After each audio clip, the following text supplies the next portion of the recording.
খোঁজ পেয়ে নিজের মেয়েকে দেখতে হসপিটালে এসে সুদীপাকে দেখে বুকে জড়িয়ে নিল দীপা। হ্যাঁ বন্ধুরা, অনুরাগে ছোঁয়ার আগামীতে আমরা এমনটাই দেখতে চলেছি। পরমার বাড়াবাড়ির কারণে মৃত্যুর মুখে ঢলে পড়ল রূপা।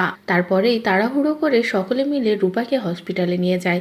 রূপা সুদীপাকে দেখে বারবার একই কথা বলে যে মা, আমি তোমার সাথেই থাকতে চাই, তোমার সাথেই আমি যেতে চাই তোমার কাছে, তুমি যেখানে থাকবে আমিও সেখানে থাকবো। এদিকে সুদীপা তো রূপাকে নিয়ে কি করবে ভেবে পায় না, কারণ সুদীপা জানে যে সে চাইলেও চৌধুরী বাড়িতে রূপাকে নিয়ে যেতে পারবে না। অন্যদিকে এত বছর পরে হঠাৎই দীপা খোঁজ পায় রূপার। যখনই দীপা জানতে পারে যে রূপা বেঁচে আছে আর রূপা এমন অ্যাক্সিডেন্ট করে হসপিটালে আছে, তখনই দীপা দেরি না করে সোজা হসপিটালে চলে আসে। সেখানে এসেই রূপাকে দেখতে গিয়ে চোখের সামনে যখনই সুদীপাকে দেখে, তখনই দীপার কোনো অংশে চিনতে বাকি থাকে না যে এটা অন্য কেউ নয়, এটা সুদীপা। তারপরেই দীপা যখনই জিজ্ঞাসা করে তোমার নাম কি, তখনই নিজের নাম বলা মাত্রই সুদীপাকে বুকে জড়িয়ে নেয় দীপা আর বলে এত বছর পরে আমি আমার নাতিকে খুঁজে পেলাম। অন্যদিকে রূপা তো অবাক হয়ে যায় তার মায়ের কথা শুনে। এরপরেই দীপা রূপাকেও কাছে টানে আর বলে দেখ, তোর মেয়েকে আমরা খুঁজে পেয়েছি, তোর হারিয়ে যাওয়া মেয়েকে। তো বন্ধুরা, এবার যদি রূপার খোঁজে এসে দীপা সুদীপাকেও খুঁজে পায়, তাহলে সেটা দেখতে তোমাদের ঠিক কেমন লাগবে কমেন্ট করে জানাও।